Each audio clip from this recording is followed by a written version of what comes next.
Khaled is woken up by the camel. He quickly jumped onto the camel for joy until he realized there was food in the bags of the camel. He dipped his hands into the bags, took out the water and gulped.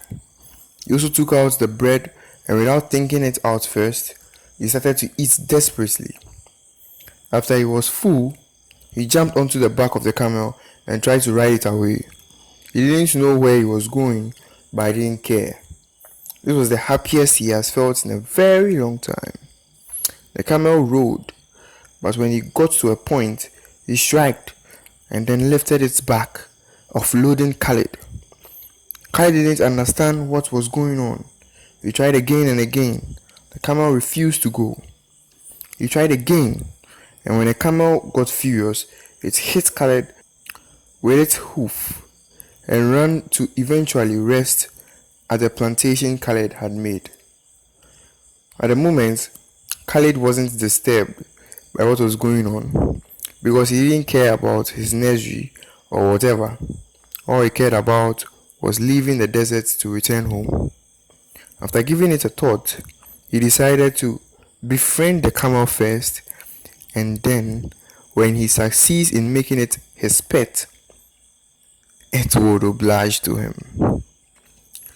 Now, about 80% of plant species produce viable seeds that are desiccation tolerant and can easily withstand long-term low-temperature storage. Seeds could remain dormant for thousands of years when they are yet to receive adequate conditions necessary for their germination. A farmer becomes very happy when his desired plants begin to sprout. Just like an embryo in the womb gradually forming into a human baby, plants gradually grow from an embryo in the seeds into a young plant. Let's take the steps one after the other.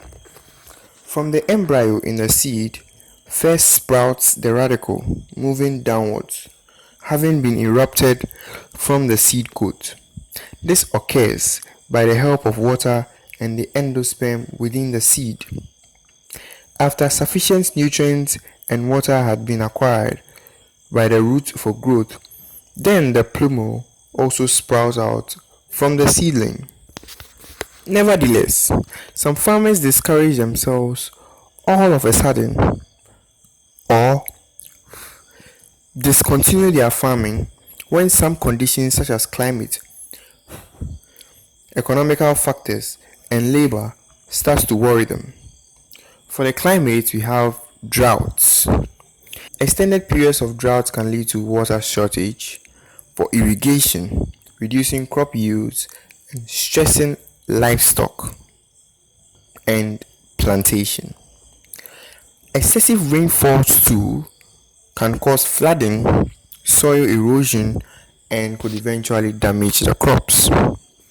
When we have too high temperatures, it can affect crop yields, especially temperature sensitive crops. Certain crops may not thrive in hotter conditions, yes. And when temperatures are too low in frost conditions, crops could be damaged. That's the crops that are also not able to withstand cold. There are some pests that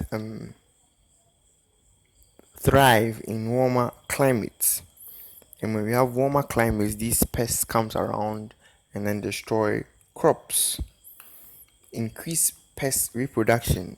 If the pests come around, they tend to reproduce and they get out of hand for the farmer to control. Many farmers rely on seasonal or marginal labor, and shortage of workers or increase in labor costs can make it difficult for them to manage the farm. Sometimes these farmers are so old that they need help. Without labor or manpower, they tend to stop the farming and go be grandpa and grandma. Farmers who are unable to invest in or access modern farming technology, such as irrigation systems, advanced machinery, may find it difficult to remain competitive or efficient in the market since they'll have low yields at the end of the year.